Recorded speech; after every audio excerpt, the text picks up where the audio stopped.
Hello, and thank you for joining me today for what is the last in the Global Mapper LiDAR Processing webcast series. This is the 8th of 8, and in this final session we're going to talk a little bit about some of the export or sharing options that you have available in Global Mapper when working specifically with LiDAR data. Those of you who have been following along with this series may recall that the first episode, the first edition many weeks ago, was importing LiDAR. We are creating the second bookend, the other end of the bookshelf if you like. We started with importing, we're finishing with the process of exporting. And it should not be underestimated, the importance of developing a mechanism for sharing your data, whether that be file exporting or simply sharing a visual representation of whatever data that you're working with. And we're going to go through a few different workflows, introducing some of the options you have within the application. A quick look at our agenda for today. We're going to begin by a very basic process for sharing, which is basically capturing an image. There are options both in the 2D view and in the 3D view for simply capturing a static view of your point cloud. And just to give you a visual representation of what's included in there, this will obviously reflect any of the visual characteristics that would have been assigned within the application. You may represent your point cloud based on RGB values, for instance, or based on classification, such as the example on the left side of the screen. So obviously capturing that just simply for keeping a 2D static image, sometimes a useful tool for sharing that data. Enhancing the visual sharing process, we're going to create actually a couple of different fly-through recording scenarios. We're going to generate a video, and that video will allow us to see the point cloud in a more dynamic form. We will actually take a trip through the point cloud. We're going to simulate this process of actually flying through our data. Obviously, file exporting is also important, especially if your intention is to use Global Mapper for data processing. Over the course of the last few weeks, we've introduced some filtering options, some processes for applying intelligence to your data, for improving the quality of your data, identifying ground, buildings, etc. If you need to capture that and save that in its original format, you can certainly export the results of any of those processes into your native LAS or LAZ, the compressed version, and we'll go through that process. Very simple process for exporting that data. And finally today, one of my favorite tools in Global Mapper, the ability to generate a PDF file. Now PDFs, as we all know, can be used to share documents, share images, but you may not know you can also share 3D data in a PDF. And we're going to take an example of some point cloud data and generate a 3D PDF that will open up in, we're going to use Adobe Acrobat, and allow me to interact with that data, to adjust the viewing angle, etc. So very useful tool for, again, sharing the visual representation of your point cloud data, but in a little more interactive way. So for our final LiDAR processing presentation, we're going to come close to home. We're actually in the main state capital. What you're looking at on the screen right now is a little small point cloud. It's just about 800,000, just peeking out the side, about 800,000 points. The large red feature you see here is actually our state capital. We're going to see that in some of our workflows. So this is just down the road from where I'm sitting right now. So again, we're coming back home again. So the first scenario that we want to demonstrate, the first workflow, is the ability to share just simply a static image of this data. And certainly the printing process would be an option. We have introduced recently a brand new layout function that allows you to generate a very high quality presentation output or printed map from the application. I'm just going to show you the interface. I'm not actually going to go in very far into this process. Let's assume we have selected a paper size, selected an alignment, selected the bounds, which will default to our screen bounds, or the loaded data. We can modify that if necessary, or if necessary we can apply a scale. I'm simply going to view this in preview mode. Probably would have been wiser for me to select landscape, but this interface allows us to generate a what you see is what you get output from any load of data, including, as you can see, my point cloud data. We could add different graphic elements around the edge of my map. We could add text. We could add a legend in here. Obviously, an elevation legend will be relevant in this context. So this is one mechanism for you to share your data, is using the print function that's now part of the software. When you've completed that design process, obviously you can print, but you can also generate a PDF here as well. We'll revisit this one a little bit later. We'll actually generate a PDF from our on-screen view instead. So just quickly introducing this as an option for generating a formal presentation of your point cloud data, and again reflecting whatever visual characteristics that you have assigned. Another option is to generate a simple screen capture. Now, obviously there are options within the system, the computer system within Windows, for doing a screen capture. You may even have a third-party application that will do the same thing. Well, Global Mapper has its own screen capture utility as well, and it's accessible right here from the File menu. There is a keyboard shortcut as noted here, Shift with the C key on your keyboard, and this does exactly as it describes. It just simply captures the map view. Now, the benefit of this over some of the external utilities is that this will just capture the map area, obviously not including any of the buttons, any of the toolbars, etc. It's simply a map capture function. So with Shift C assigned, we can now choose the format, JPEG, PNG, TIFF, etc. Interestingly, we can also opt to generate a world file and or a projection file. Now, this would allow the image to be geographically intelligent. It would actually interpret the pixels within the image that's generated and apply real world coordinates to those, which would ultimately allow you to take this image and maybe integrate it into a third-party GIS application. So that is an option, not relevant for what we're doing today. Our intention is just capturing a picture. I'm going to leave the JPEG as the option. I'm going to click OK. I have a folder called Output. I'm just going to call this 2D image. It's a very simple, oops, let me try that one more time, 2D image. And we'll click Save. And from off screen, I'm just going to open up that file. And there we see, as you see, it's just a top-down two-dimensional view with my legend included over here on the left-hand side. I want to change the visual characteristics of this point cloud, and this is something I had prepared previously. I actually have RGB values for each of the points. So this gives it a more realistic perspective. This is something that I did manually, by the way. This visual representation based on the actual colors that are assigned to each, or that are represented by the surface that each point represents. This is not something that was in the original data. One of the visualization options we covered in an earlier presentation is the ability to assign on RGB, and this is the button right here in the LiDAR module toolbar. It does exactly what it says. Again, it just simply takes the color from an underlying image and applies it to each point. That's what I've done already here, and that's why I'm seeing this nice photorealistic representation of my point cloud. I'm going to use this visualization to capture a three-dimensional view of my point cloud, and obviously for that I'm going to pop up the 3D viewer. So you can see this is the same data, but now looking at it from my oblique perspective. This is a fairly low resolution point cloud. You can see it's, as we zoom in, it starts to lose a little bit of its intensity. The points are fairly widely spaced.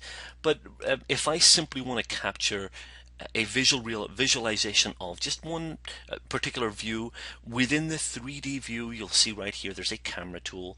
This allows me to save that image, so I can configure it whatever way I want, whatever angle, whatever perspective. Simply click on the Save Image button, and you'll see once again we have options for saving a JPEG, PNG or TIFF file, or a bitmap file.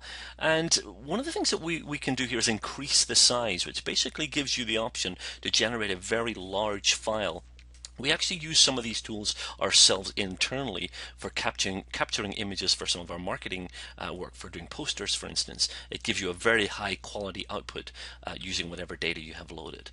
So once again, I'm just going to simply select the defaults using my JPEG option. We'll click OK.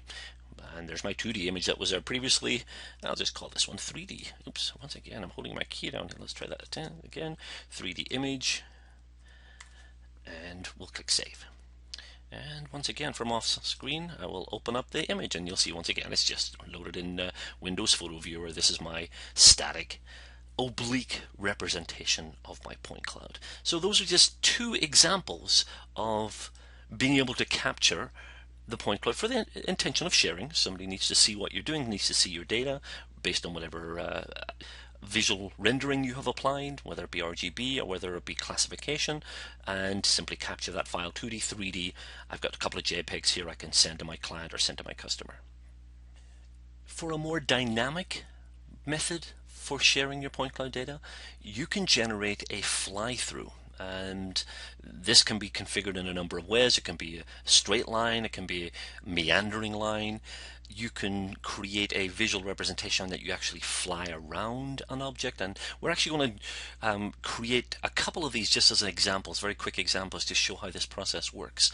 Now in this workspace I actually have some linear features created. I have a fly-through line. Difficult to see, but it's right along this road, as you can see towards the bottom of my screen. This is going to represent the path that I want to follow for this fly-through visualization. Now the line itself doesn't have any inherent characteristics, at least natively, that tell Global Mapper that there are flight characteristics. That's something that we're going to assign manually, as you'll see in just a second. We can determine things like the height, the speed, and there's a number of other advanced options, things like bank angle if you're using this for actual flight simulation, various options that are available. So we'll go through this one first. You'll see the fact that the line is shaded in red here, indicating it's selected already. The process of applying the flight intelligence to this line is initiated right here in the toolbar. You can see a Create 3D Fly-Through button right here in my Analysis toolbar. Select that. What I'm seeing on the screen is simply a tabular view that lists the vertex locations for that line. Now this line, this little short line section, has 6 vertices. Not a very long line, obviously, just in this simulation. You could have a much longer line. In fact, you could have a line that's sampled much more closely, giving you much more control over the specific flight path of this line. In this case, this is fine for what I'm doing. It's a fairly straight path that I'm following. Now, when we're generating our fly-through of our point cloud, we have a number of options, as I mentioned a few minutes ago. In my case, because this is a single line, we're going to have the visualization look straight ahead. If it was obviously something that went around a corner, had some bends or meanders, it would follow that path. And in fact, as it goes around a corner, it interpolates to give you a smooth transition from one view to the next. But mine, again, is a fairly straight visualization in this case. Options are a fixed direction. You can define exactly what your heading is and your pitch, so it will always look in that direction, which is not necessarily the direction in which you're traveling. The final option we'll get to a little bit later. We're going to do a fixed point visualization, giving us a fly around as opposed to a fly through. Now, in order to populate the other columns in this tabular view, we need to establish the flight parameters. First setting, as you can see, is elevation mode. Now, I'm actually going to base this on height above ground. I don't actually have my DTM on. I've just realized I'm going to cancel out of this window for the time being. I'm going to turn on an underlying elevation model. I've actually rendered the elevation model with a specific shader that's actually a daylight shader without my hill shading, so you're not actually seeing it. It is just going to serve the purpose of giving me a ground model. And just for the purpose of clarity, I'm also going to turn on some imagery. Now, you may have noticed that by turning on imagery, it fills in the holes where my point cloud RGBs were missing, and there was no LiDAR data. Go back into the flight mode again. Now I have a ground mode. I'm going to use the absolute elevation mode. In other words, I'm going to have an elevation above ground as opposed to above sea level. This will allow me to follow the contours of the land, or follow the lay of the land. And assuming I'm perhaps driving along this road, I'm going to give it a fairly low elevation. So let's say 3 meters. So that will again follow the terrain at a 3-meter height in this visualization.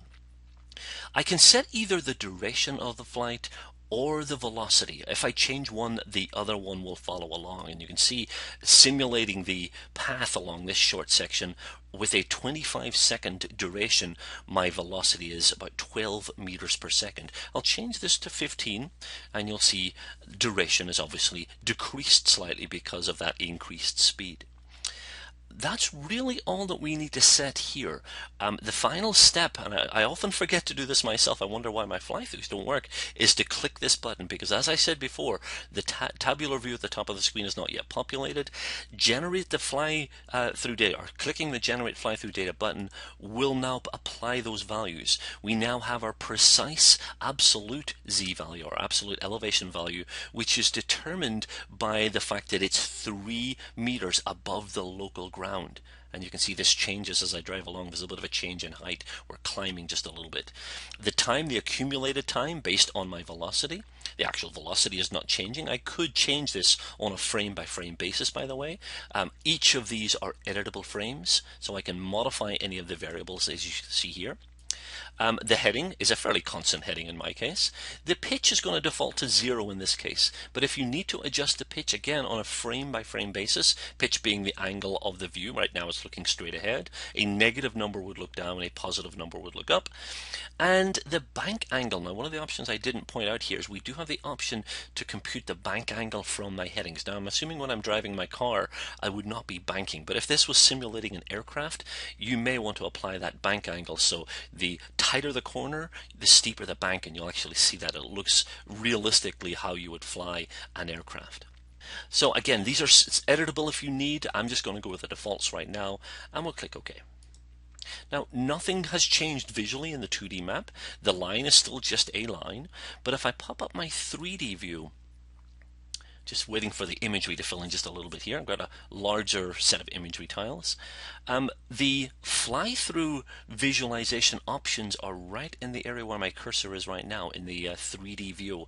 I can access the edit function to change any of the parameters. This is something we've added fairly recently to the 3D view.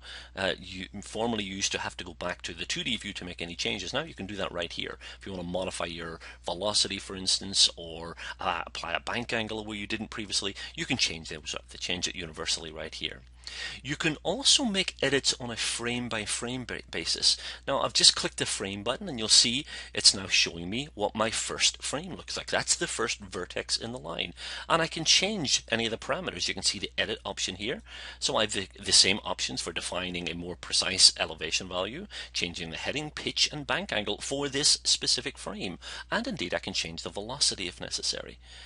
As I click the little arrow button, I can scroll through each individual frame, and again I have the option to modify each one individually. Again, I'm happy with the results, so I'm just going to leave them as they are. The next option is to actually play that fly through. And the only option I have in this dialog box is whether I want to apply play back a single path, or if I have multiple paths I can play them all back and loop them if necessary. So if you want to just fly around and maybe jump to a different flight and then fly around and then come back to the start and repeat, that is an option here. I've only got one path, so I don't have any options. The saving options are currently gray because I'm not actually saving out a file at this stage. That will come in just a minute. We'll simply click OK, and you can see now I'm flying along the road at a height of about 3 meters, and you can see my point cloud rendered either side of me. You can see the Capitol building up there on the right side, and based on the duration, based on the velocity, as you can see, that is determining the simulated speed. Now I believe I'm just about to stop at the road intersection here. Oh, went a little too far. And you can see that's basically the process of visualizing the point cloud, and obviously within the context of the application. When you're happy with those results, there is an option to save that, and you actually can save that out to one of a number of formats. This is the same dialog box as previously. Now that we've asked it to save the file, we can choose the flight parameters, or the file parameters I should say, for this flight. I've got the option to go right out to 1080p if I want, very high resolution output, or 720p or 360 or 480, there's some of the lower resolution options. Just for this example, I'm going to keep this fairly small so I don't have to wait too long for the file to generate. Frame rate can be assigned. You can generate an MPEG-4 movie or an AVI. And with the AVI selected, there's a number of different codecs you can choose from. So those of you familiar with video technology, you can see some of the options that are available in here. I'm going to go with a simple MPEG-4 movie. And another option is to actually create a static image for each frame. So if you had resampled your line to have a frame perhaps every 10 meters, you can capture an individual frame for each of those vertices. I think everything else should be fine. I'll click OK. It's going to prompt me to save. I'll call this video or LiDAR video, or obviously make sure that you name it appropriately. I'll just call it video for now. It's in my output folder. We'll click save. And you'll see the process of generating the video file actually plays back the file itself. So if the larger the resolution, the higher the resolution, for instance, if I'd gone for the 720p or the 1080p, it would have actually played back in a very, very slow format, simply because it's generating much more data. So this should not take too long. Again, we'll wait for it to get up to the intersection, and we will then take a quick look at the file that was generated. And again, with the knowledge that it is a fairly low resolution version that I generated. So from off screen, once it completes, and when the playback completes, that's it. The video has been generated. Just double clicking on the file off screen, it's opening up in Windows Media Player, as you can see. And it's playing back, and again, this is a low resolution version, but you can see it plays back fairly smoothly. This file, the MP4 file, is now something I could share. I can share with a colleague, share with a client if they want to see what we've done to our point cloud, want to see the quality of the data. This is a very, very efficient way for me to share that data, and it's on a loop right here, so it's playing back again. Let me close Windows Media Player. One other option, by the way, I should show you, and I'm going to struggle a little bit with screen real estate here. I'm going to close the 3D view, and I'm going to use the Feature Info tool. I'm going to select the line. I'm going to select it pretty close to the start. I'm right down here at the bottom of my screen, and one of the options I have in Global Mapper now is to actually play the video back within the application. There's actually an embedded video player. Right click, and I can show the movie file at that specified time. And this is actually an internal player now that's on the screen. Now this is where, again, I'm struggling a little bit with my screen real estate. You'll see over here, in fact, I'm going to go back to the map view and move a little bit here. Let me just grab my map and move it slightly. There we go. This hopefully will work, because one of the things I'm going to do is play back the video. There's a couple of different controls here. One is to adjust the orientation of this map so that that direction of travel is always up. I've actually disabled that already. I'm also going to disable the keep the video symbol on screen. That would recenter your map. In my case, I don't need to, because it's all right here visible. That way I'll not have to refresh the map. So I'm simply going to play back, watch what happens with the arrow here on my main screen as I play back, and you'll see it moves along in conjunction. So I'm actually seeing now the video alongside, and again, with apologies with the single screen here, it's difficult to see both, but you can see my progress as I drive along the road. So again, another useful tool for sharing the video. In this case, it's actually, as I said, using the an internal video player within the application, along with the visual representation of your location right here on the main screen. So a quick alternative to, got my info tool on, so I shouldn't have had that, to the fly through. And this is, I'm going to do very quickly because it basically uses the same procedure. Settings are different, obviously. You may notice on the screen right now there's a circle. This is actually a circular line. It's not a polygon. It's not a enclosed or filled polygon. It's a line feature. I created this, by the way, with the digitizer. There is options here for creating lines, including creating circular or elliptical lines, as you can see. So I actually created that line as a circle, and I'm going to use this as the basis for my next fly-through visualization. So first thing I do, once again, is select the line. It is highlighted, as you can see. I select the create fly-through as I did previously. Exactly the same as before. We have vertices, obviously way more vertices now because of the fact that this is what's simulated as being a circle. I don't want to do a straight ahead visualization. Instead, what I want is a fixed point visualization. So I want to change that setting. Now, the fixed point can be determined a number of ways. I find the easiest is simply selecting it from the map view. Right here in the center of the circle, this is probably what I want to look at. In other words, as I fly around, where previously I looked straight ahead, now I'm going to always look at that one point.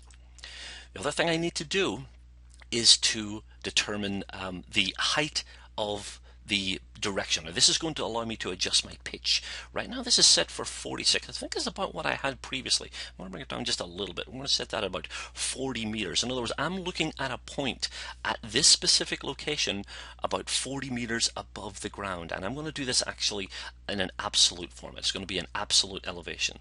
So 40 meters above ground, 40 meters above sea level is my target point. The elevation in this case is going to be significantly higher than previously. This is simulating a flight. I'm actually going to bump this up to about 130 meters. Duration, once again, I can determine. I'm going to make this a little slower, make it about 25 centimeters, or 25 seconds, I'm sorry. And with all of these settings applied, again, generate fly-through data. One of the consequences of this Z value as my target point is I now have a pitch, and you'll notice it's a negative number.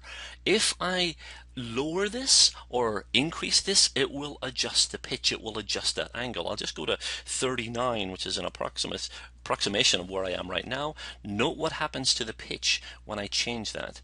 You can see it's slightly different. It just altered slightly based on even on that incremental change. So everything here should be fine. Quickly checking, and we'll click OK. Once again, going into my 3D view, and once again hitting the play button. We'll just go with our single path, and you'll see now, with apologies, the image underneath is making it look a little distorted. In fact, it's having to draw that image each time we scroll around, but you can see obviously sitting on top of that image my point cloud, and you can see the building. In fact, you know what, I'm going to turn off the image just for a little clarity here.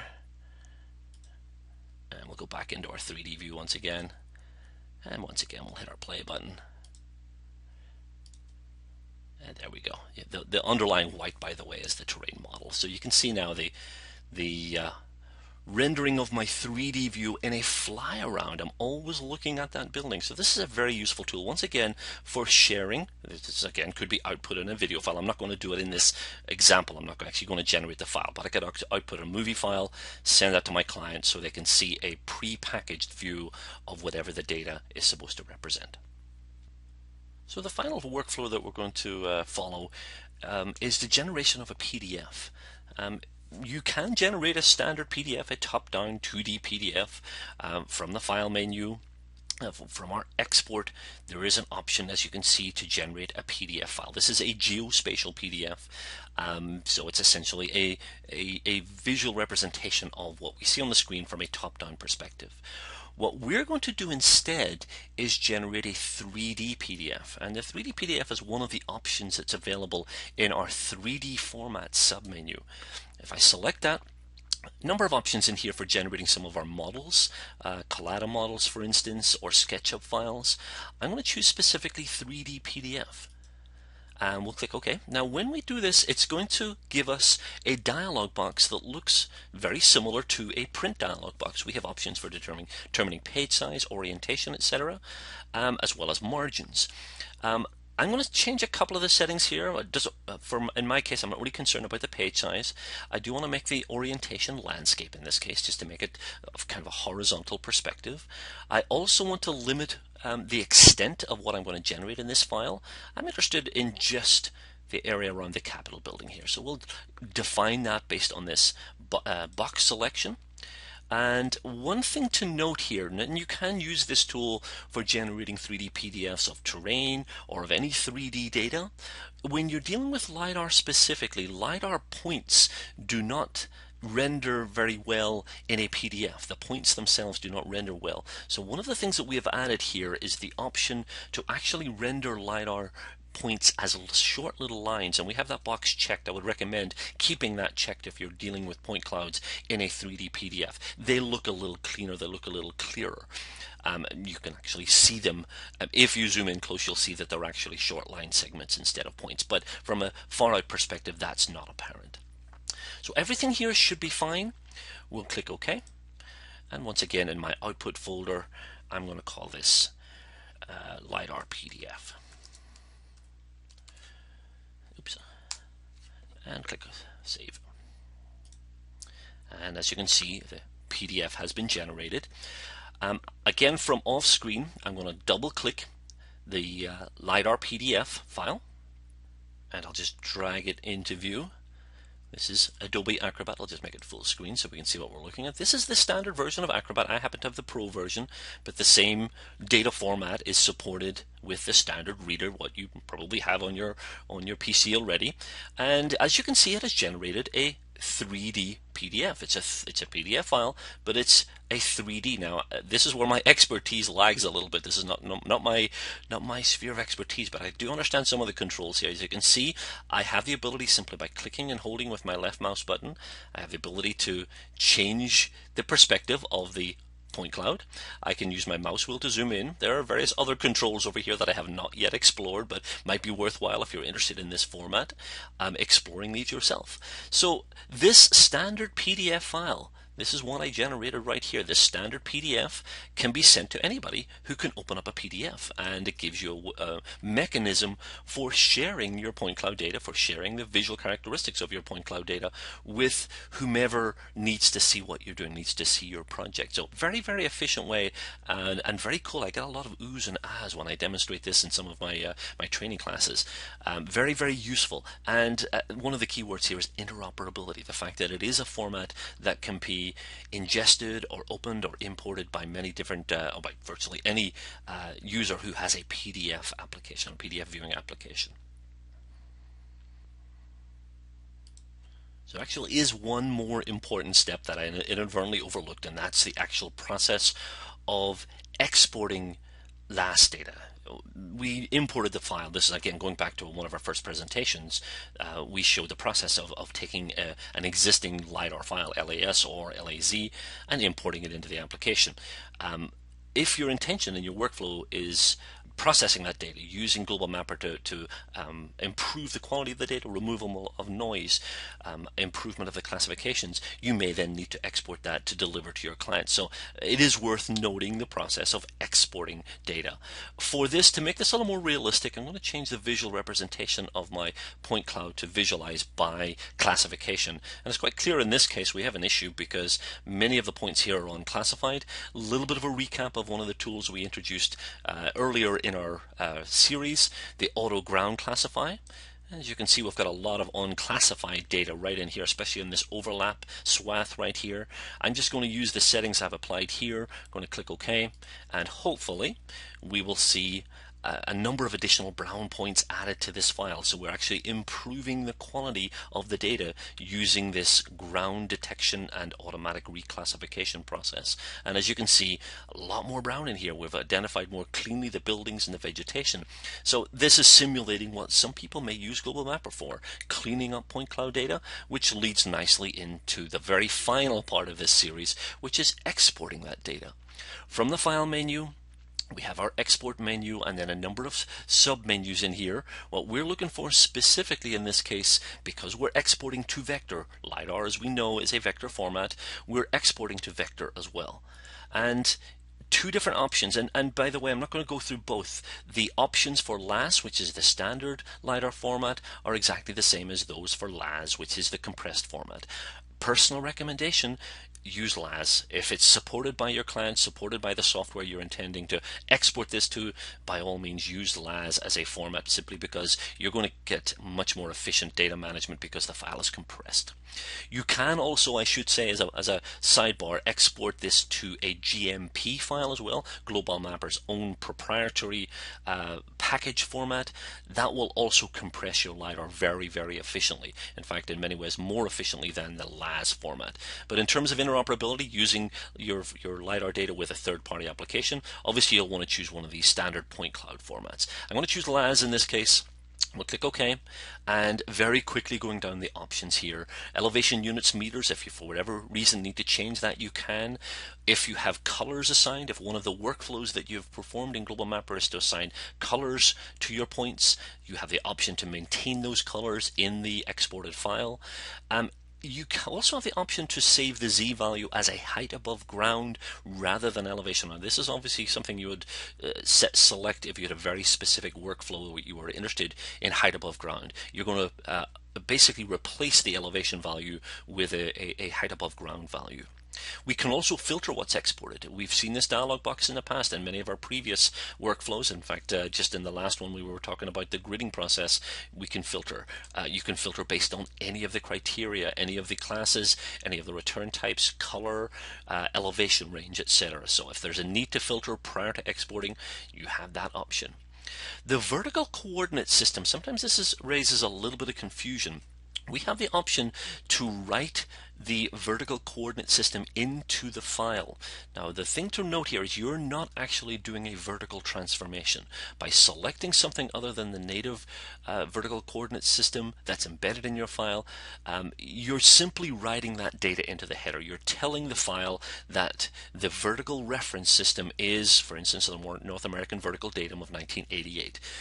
If you have interest in actually performing a vertical transformation for applying your LiDAR to a different datum, for instance, that would require Geographic Calculator, Blue Marble's flagship geodetic product. You can actually use it in conjunction with Global Mapper to perform a vertical transformation.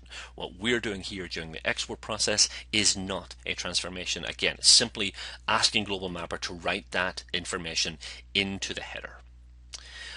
The options you have for the version of the LiDAR specifications you can see here, 1.4, most recent one obviously. Apply source ID if necessary. A few other options here. The flight date has been retained from the file that was imported. This particular example, it was flown in May of 2013. If you, because you've made modification, want to imply it's a different flight date now, you can bring this up to today, for instance, and the file that will be written out would have that embedded in it. Granted, the original flight was earlier, but the post-processing was applied when this file is written.